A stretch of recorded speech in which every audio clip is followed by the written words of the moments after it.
راديو إرنا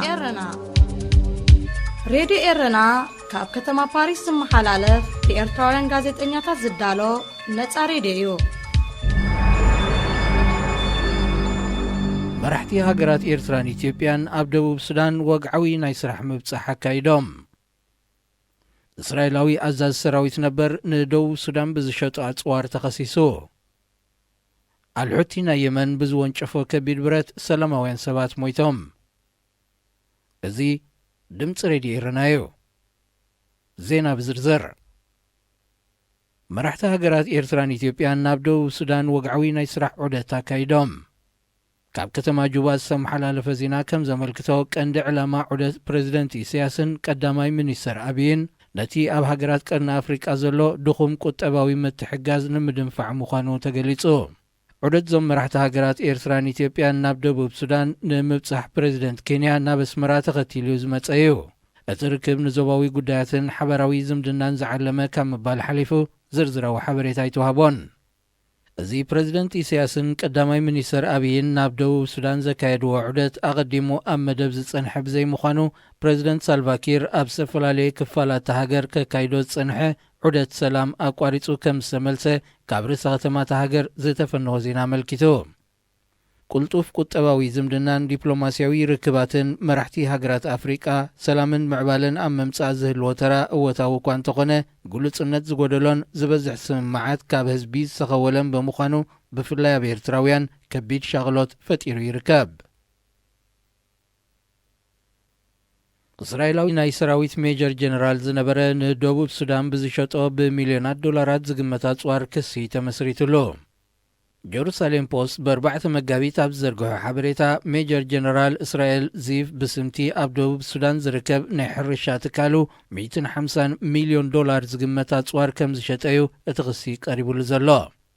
ኣብ ዝሓለፈ ወርሒ ታሕሳስ ቤት ጽሕፈት ጉዳያት ኣሜሪካ ነቲ ጀነራልን ካልኦት ክልተ ትካላትን ኣብ ደቡብ ሱዳን ብዝርከብ ናይ ሓሶት ትካላቶም ኣቢሎም ኣብቲ ሃገር ንዝተኻየደ ውግእ ሓድሕድ ኣጽዋር ብምብርካቶም ማዕቀብ በይኑሎም እዮም ብፍላይቲ ኣብ 2013 ኣብ ተወላዶ ንወር ዝወረደ መቕዘፍቲ ስራሓት እስራኤል ዝኾነ ኣጽዋር በዘን ትካላት ዚአን መጀመርያ ናብ ዩጋንዳ ተሸይጡ ብቢሉ ኸዓ ናብ ደቡብ ሱዳን ዝሰገረ ምዃኑ እዩ ዝንገረሉ ሜጀር ጀነራል ዚቭ ነዚ ብሚኒስትሪ ምክልኻል እስራኤል ቀሪቡሉ ዘሎ ክሲ ናይ ኣሉታ መልሲ ድሕሪ ምሃብ ኣብ ደቡብ ሱዳን ዝርከብ ናይ ሕርሻን ህንፃን ትካሉ ምስ መንግስቲ ብምትሕብባር ኣብ ልምዓት ዝተዋፈረ ምዃኑ እዩ ዝገልጽ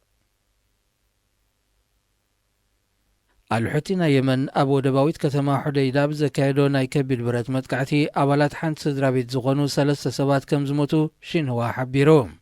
أبتي منبر أبايتي بتصعك إزر كبلو كفالتا ختما سخايدة ناي كبير برات متقعتي كالوت 6 سباتون بكبير كم زغسلو تحبيروم بمسارة سمع السقولم ودباويت كتما حديدا كاب كلت يوم وغنات ناتس أخوينا نرديت زلقس مقبن مدهانيتن مقبليت كتكوني تمديبو انتقونت سمع كيفرس كبيت سقات كم زلو يزنقار منيستر قدات وصعي بريطانيا بسنبت 3 مقابيت اب يمن دحر زكايد عودات اب زهبو مقلصي سمع السكولم كفرس حيدت سامنتات تراي تريفو كم زلو دحر مقلاص اهغراوي محبرسب عالم نكلت يوم وغنات صقطي بمقبار كعقبوم تزكيلو سلامو حزبي كغدا مخانو تحساسيبو أمونغوب سدد زركب منقس يمنن الحوتن وقع كابز جمر لعلى 10,000 سباتي وتمكسون انكلو لعلي 3 مليون سباتكا كابيت نبرتما مزابيلو نتهاجر ملو بملو رغم شواي ركاب كبرات سمعتنا زينا أبزي تفتسيم الله إذاعة إرنا الدولية صوت أريتري مستقل راديو إرنا ناتا امسي إرتراويان سلام زخبركم سمعتي مدب إيرتران كوابئان كما يتغنيو نهلو كنتات هاجرنان زوانان بزملكات إن أقربلكم زلونا مدبات عقبت كلوكم إن تتزفونا نلومي نهاجراتتن أبصح حلفة مودة تورح لكاتيت قلت تشحن 19 أب جبوتي تأكبن زغنيا إيرترا أب كل تشحن شوعتن بوقعي كاب تسحب ندحار كساب حجي بنتفات زي تملستو زباو محبر بين منقستاوي بعل سلطان نلمعات مالت إيجادن كنتات تنت محبر زومو هاجراتن كنسراربينا مكتالكم نعدم زي راديو إيرنا ድምፂ ራድዮ ኤረና እዩ። እዚ ሕጂ ኢጋድ ዝስመ ዘሎ ዞባዊ ውድብ ነቲ ኣብ መፋርቕ 70-80ታትን ኣብ ምብራቕ ኣፍሪቃ ዘጋጠመ ተደጋጋሚ ድርቅን ባህርያዊ ሓደጋታትን ብሕቡር ሓሳብን ጸጋታትን ንምግጣም ብ6 ሃገራት ምብራቕ ኣፍሪቃ ጅቡቲ፣ ኢትዮጵያ፣ ኬንያ፣ ሶማልያ፣ ሱዳንን ኡጋንዳን ዝቆመ ውድብ እዩ። ዋላ እኳ እተን ባህርያዊ ሓደጋን ደርቅን ዘጋጠመን ሃገራትን ዝከኣለን ተፈተና እቲ ሓደጋ ቀሊል ብዘይምንባሩ ነቲ ጸገም ንምግጣም ንልምዓትን ምትሕባርን ዝሰርሕ ትካል ዞባዊ ማሕበር ሙቓመን ንሕቡራት ሃገራት ኣፍሊጠን። ኣብቲ እዋንቲ 1974 ስርዓት ደርግ ነቲ ኤርትራ መሬታ እምበር ህዝባ ኣየድልየናን እዩ ዝብል ዝነበረ ስርዓት ሃይለ ስላሴ ዓልዩ ወተሃደራዊ መንግስቲ ዘቆመሉን እምቢ ያለ ሰው ጥይት ኣጉርሶ ብምባል ኩሉ ዓቕሙን ሓይሉን ኣኻኺቡ ኣብ ኤርትራ ከቢድ ሰብኣዊ ግህሰት ዝፍጽመሉ ዝነበረ እዋን ነይሩ። ንሱ ጥራሕ እውን ኣይኮነን። ምስ ሶማልያ ብጉዳይ ኦጋዴን ብዝነበሮ ምስሓብ ኣብ 1977 ኣብ ከቢድ ኩናት ተሸይሙሉ ዝነበረ እዋን እዩ ነይሩ። ኣብ 1986 መራሕተን 6 መስረቲ ሃገራት በይነ መንግስታዊ በዓል ስልጣን ንልምዓት ውድብ ኢጋድ ኣብ ጅቡቲ ተራኺቦም ድሕሪ ምዝታይ ቀዋሚ ቤት ጽሕፈቱ እቲ ዞባዊ ትካል ኣብ ጅቡቲ ክኸውን ወሲኖም። እታን 30 ዓመታት ምስ ስርዓት ሃይለ ስላሴን ደርግን ብኹናት ተረባሪባ ነቲ ዘይከኣል ዝመስል ዝነበረ ብልዕሊ ሓያላን ከይተረፈ ዝድገፍ ዝነበረ ስርዓት ስዒራ ናጽነታ ብቁርጽን ድምፅን ዘረጋገጸት ኤርትራ ኣብ 1993 መበል 70 ኣባል እቲ ማሕበር ኮይና ነቲ ዞባዊ ማሕበር ተጸንቢራቶ። ኣብ 1995 ሓለፍቲ እተን ሃገራት ኣብ ኬንያ ተኣኪቦም ነቲ ኣብ ፈለማ 80ታት ዝቆምዎ ማሕበር ካብ ምምካት ባህርያዊ ሓደጋን ደርቅን ናብ ቁጠባዊ ምትሕጋዝን ምርጋእ ሰላምን ጸጥታን ንምዕባዩ ተሰማሚዖም ቻርተር ናይቲ ምትእኻብ ቀይሮም ከኣ ኣብ 1996 ንኢጋድ ኣቑሞም። ኢጋድ ከም ዝኾነ ዞባዊ ምትእኻባት ናይ ገዛእ ርእሱ ጸገማትን ሕፅረታትን ኣለዎ። ይኹን እምበር ምስ ኩሉ ጸገማቱን ድኽመታቱን ድሩቱን እንተኾነ መደባቱ ንኽዓውት ትልኽ ይብላ ኣሎ። ንኣብነት ካብ 2016 ክሳብ 2020 ኣብዞም ዝስዕቡ 4 ዓንድታት ኣብ ሕርሻ ባህርያዊ ጸጋታትን ተፈጥሮን ኣከባብን ምዕቃብ፣ ኣብ ቁጠባ ሓበራዊ ምትሕጋዝ ማሕበራዊ ውህደት ምርጋጽ፣ ኣብ ጸጥታን ርግኣትን ሰላምን ርግኣትን ትዞባ ምውሓስ፣ ኣብ ማሕበራዊ ዝምድናታት ሕቡር ምዕባለኣዊ ኣገልግሎት ምቕራብ ንዝብሉ ኣገደስቲ ነጥብታት ንምስራሕ ይነጥፍ ምህላው ሰነዳቱ ይሕብሩ። ብግብሪ ግን ከመዩ ንዝብል ሕቶዩ እዚ ሕጂ ዘዛርበና ዘሎ ጉዳይ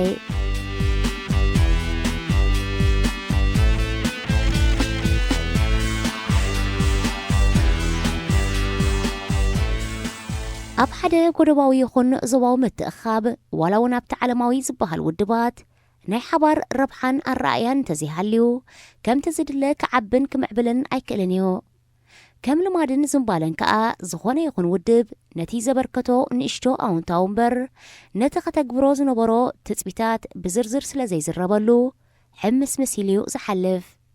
ስለዚ ኢጋድ ካብ ዝምስረት ክሳብ ሕጂ እንታይ ገይሩን ኣድሚዑን ዝበሃል ዘረባ ርኡይ ስለ ዝኾነ ምስክርነት ደቂ ውሻጠ ዘድልዮ ጉዳይ ኣይኮነን። ካብ ሓደ ጭቡጥ ነጥቢ ክንብገስ ኣብቲ ኢጋድ ብሓባር ንምስራሕ ዝተወደበሉ እዋን እተን ዝቆምኦ 6 ሃገራት እንታይ ዓይነት ዝምድና ነይርወን ምንባብ ኣገዳሲ እዩ። ኢትዮጵያን ሱዳንን።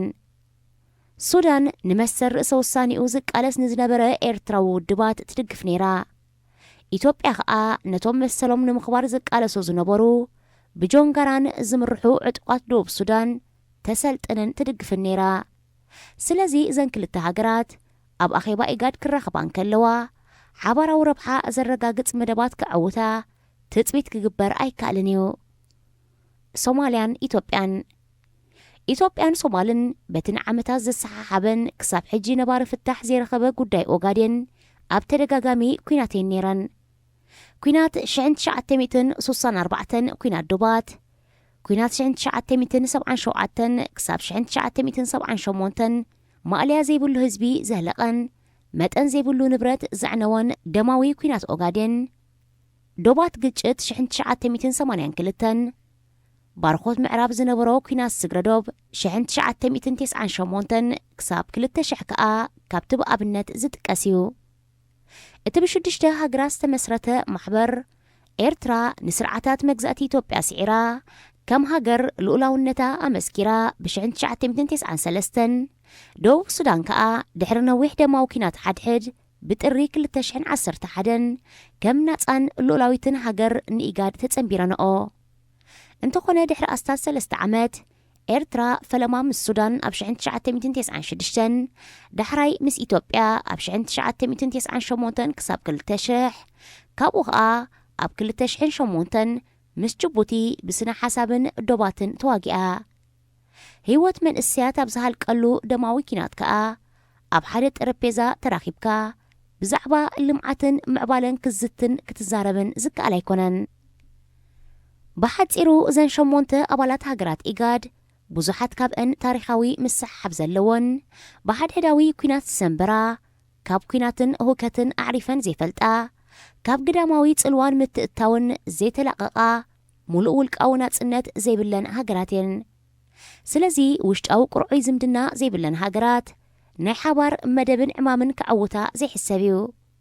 ስለ ዝኾነ ከኣዩ እቲ ማሕበር ስማዊ ማሕበር እዩ ዝበሃል ኣብ 2004 ኬንያን ዩጋንዳን ሚጊንጎ ብእትበሃል ንእሽቶ ደሴት ተፋጢጦም ዳሕራይ ንግዚኡ ብዘተን ልዝብን ኣህዲኦም ኣለዉ እዚ ብብዙሕ ደኽመታት ዝውቀስ ማሕበር እምበኣር ብ27-28 ለካቲት ኣብ ጅቡቲ ብሚኒስትራት ጉዳያት ወፃኢ ዝተመርሐ ኣኼባ ኣካይዱ ብዛዕባ መምሕያሻት ውድባዊ ቅርጽን ዕማማት እቲ ውድብን ከም ተመያየጠ ሓቢሩ ዘሎ እታ ኣብ 2007 ኣባልነታ ድሕሪ ምድስካል ኣብ ሓምለ 2011 ዝተመልሰት ኤርትራ ክሳብ ዝእዋንዚ ንጡፍ ተሳትፎ የብላን ዋላ እውን ድሕሪ ዕርቀ ሰላም ኢትዮ ኤርትራ ብምሉእ ተሳትፎ ክትምለስ እንተተሓተተት ዛጊት ተገዳስነት ኣይርኣየትን ዘላ ዋላ እኳ ምስ ኢትዮጵያ ዕርቀ ሰላም እንተኣወጀት ምስ ጅቡቲ ገና መሊኣ ኣይተዓርቀትን ኣብዚ ቀረባ ሳምንታት ኢትዮጵያን ሱዳንን ብምኽንያት እቲ ብሱዳን ይኣትሎ ዝበሃል ዘይሕጋዊ ኣጽዋር ዲፕሎማስያዊ ምፍሕፋሕ ከም ዘጋጠመን ኣብ ዜናና ኣቃሊሕናዮ ነርና ኬንያን ሶማልን ብምኽንያት ብዋንነት ክልማይ ተሰሓሒበን ዲፕሎማስያዊ ርክብ ክሳብ ምቁራጽ በፂሐን ኣለዋ እቲ ምኽንያት ኬንያ መንግስቲ ሶማል ኣብ ማያዊ ክሊ ኬንያ ኣህጉራውያን ትካላት ዳህሳስ ዕደና ጋዝን ነዳድን ከካይዳ ፈቒዱ ብምባል ኣብ ናይሮቢ ዝነበረ ኣምባሳደር ሶማል ሰጊጉ ኣብ ሞቃዲሾ ዝነበረ ኣምባሳደሩ ከዓ ስሒቡሎ በዚ ፍጻሜ ዝተሰናበዱ ተንተንቲ ፖለቲካት ዞባ እቲ ብምኽንያት ዕርቀ ሰላም ኢትዮ ኤርትራ ኣብዚ ከባቢ ክነፍስ ጀመረ ሓድሽ ናይ ሰላም ተስፋ መሊሱ ከይጽልመት ስግኣት ከም ዘሕደሩ ገሊጾም ኣለዉ ንሱ ጥራሕ ግን ኣይኮነን ነፍሲ ወከፍ መንግስታት ብፖለቲካዊ ብልሽውና ዝንቀፉን ብግሰት ሰብኣዊ መሰላትን ዝኽሰሱን እዮም ፕሬዚደንት ኡሁሩ ኬንያታ በቲ ኣብ ምርጫ 2009 ተሃገር ዝተፈጸመ ጃምላው ቅትለትን ዕግርግርን ተኸሲሱ ክሳብ ዝሄግ ቀሪቡ ምኽንያቱ ኣረዲ እዩ ፕሬዚደንት ዑመር አልበሽር ብምጽናት ዓሌትን ህዝብን ብኣህጉራዊ መጋባእያ ገበናት ተኸሲሱ ክሳብ ሕጂ ተታሒዙ ኣብ ፍርዲ ክቐርብ ትጽቢት ካብ ዝግበሮም መራሕቲ ሓደ እዩ ፕሬዚደንት ኢሳያስ ዝመርሖ ስርዓት ንሱን ውሑዳት ጉጅልኡን ክሳብ ገበናት ኣንጻር ሰብኣውነት ዝኸይድ ገሰት ሰብኣዊ መሰላት ምፍጻሞም ኮሚሽን ምጽራይ ገሰት ሰብኣዊ መሰላት ኤርትራ ምግላጹ ዝዝከር እዩ ኣብ እዋን ምርጫት ሃገር ንምውድዳር ዕድመ ፕሬዚደንትነት ዝድርት ናይ ቋሚ ምትዕርራይ እናካየደ ንልዕሊ 30 ዓመታት ኣብ ስልጣን ጸኒሑ ዘሎን ስልጣን ንምትኻእ ንውላዱ ዝለዓለ ወተሃደራዊ ማዕርግ ዝሃበ ዩዌሪ ሙሴቪኒ እውን ሓደ ካብቶም ብምልካዊ ምሕደርኡ ዝኽሰስን ዝውቀስን መራሒ እዩ ዝበዝሑ ብሕግን ስርዓትን ዘይጓዓዙ መራሕቲ ኣፍሪቃ እንተስ ብህዝባዊ ምርጫ ወይ ብህዝባዊ ተቃውሞ ካብ ስልጣን ምስተኣልዩ ብዝፈጸምዎ ግሰት ሰብኣዊ መሰላት ንኸይሕተቱ ንውላዶም ወይ መቕርቦም ኣብ ከባቢ ቀጽሪ ፕሬዚደንት ብምቕራብ ህይወቶም ከውሑስዮም ዝፍትኑ እዚ ሕጂ ተዋሂቦ ብዘሎ ናይ ሌትናንት ጀነራል ማዕረግ ጠቕላሊ ኣዛዚ ሰራዊት ሃገር ዝኾነ ወዲ 44 ወዲ ሙሰቪኒ ኣቐዲሙ ኣዛዚ ናይቲ ብፍሉይ ሓይሊ ዝፍለጥ ኣብ ሓለዋ ወላዲኡ ዝተዋፈረ ሓይሊኡ ክመርሕ ጸኒሑ ቁጣዕ ህዝቢ እንተገንፊሉ ግን ሓፂንን ብረትን ከም ዘይዓግቶ መለኽቲ ሰሜን ኣፍሪቃ ዝጸራረገ ቀውዕ ዓረብ መስኪርዮ ከም ዝበሽርን ሙሰቪኒ መራሕ ጎደብኡን ቅዋም ሃገር ኣብ ስልጣን ንኽጸንሑ ብዘፍቅደሎም ኣገባብ እናመሓየሹ መንበሮም ዘጣጥሑ መራሕቲ እትረፍ መንብሮ ጎደቦን ዞባን ክዕርዩ ህይወት ህዝቦም ክቕይሩውን ኣይከኣሉን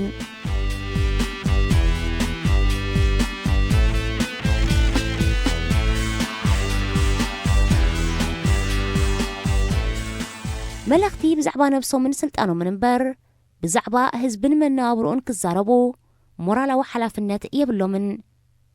መለኽቲ ካብ መዘናታቶም ካብ መሓዝቶም ኣይመሃሩን እዮም ሙባረክ ግብፂ ኾነ ዓሊ ዓብደላ ሳልሕ የመን ከምኡውን ቀዛፊ ሊብያ ስልጣን ንደቆም ንምውራስ ካብ ነዊሕ ክሰርሑ ጸኒሖም እዮም ህዝቢ ስቓይ ምልካዊ ምሕደረኦም ከይኣኽሎ ካልእ ስቓይ ደቆም ክቕበል ፍቓደኛ ስለ ዘይነበረ ኸኣ ሓውን ዓረርን ንዝሓዘ ዓርሞሽሽ ሰራዊቶም ብቁጥዕን ነድርን ጸራሪግዎም እቶም ፍሉይ ፍቕሪ ስልጣን ዘዕበዶም መራሕቲ ኣብ መወዳእትኡ ንስድራ ቤቶም ለኪሞም እዮም ዝጠፍኡ ስለ ዝኾነ ኸኣየን ኣንስቲ መለኽትን ደቂ መለኽትን ኣቦታቶምን ሰብኡተንን ብዝፈጸምዎ ሓጢኣት ድቃስ ዘይብሎም ዝሓድሮ እሞዞም ንኣስታት 30 ዓመትን ልዕሊኡን ዝመርሑ ፕሬዚደንት ዩጋንዳ ዩዌሪ ሙሶቪኒ ን33 ዓመት ፕሬዚደንት ሱዳን ዑመር ሓሰን አልበሽር ን30 ዓመት ፕሬዚደንት ኢሳያስ አፈወርቂ ን28 ዓመታት ንህዝቦም ዝድሃኹ መለኽቲ መራሕቲ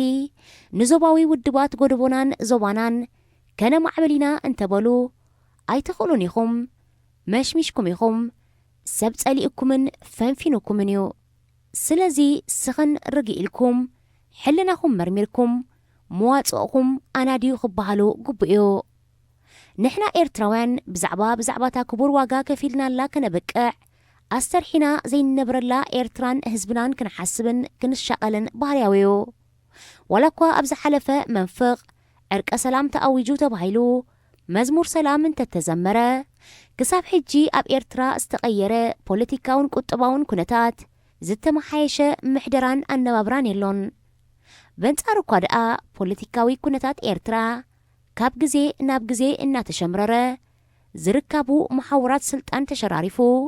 ሃገር ኣብ ኢድ ፕሬዚደንትን ሒደት ተለኣኣኽቱን ወዲቓ ብፍጹም ምልክያ ትግዛእ ዘላ ኣብ ሓደ እዋን ብፕሬዚደንት ኢሳያስ ኣብ ኤርትራ ብሕጂ 34 ዓመታት እውን እንተኾነ ቀዋማዊ ዲሞክራሲያዊ ስርዓት ከም ዘይምስረት ነኪሩናዮ እዚ ኣብ ሕግን ስርዓትን ኣብ ቋምን ዲሞክራስን ዘይኣምን መርሓ ኸኣ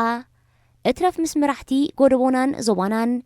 ምስቲ ዘዕኮኾን ዘምለኾን ሰላማዊ ህዝቢ ሓቢሩ ክሰርሕ ኣይከኣለን ስለዚ ንኸምዚ ዝኣመሰለ ኣንጻር ሰላምን ምዕባለን ዝቃለስ ሰብ ብዘይካ ምእላዩ ካልእ ምርጫ የሎን ኤርትራውያን እምበኣር ጉዳይና ልዕሊ ዝኾነ ይኹን እዋን ባዕላትና ክንዋስኣሉን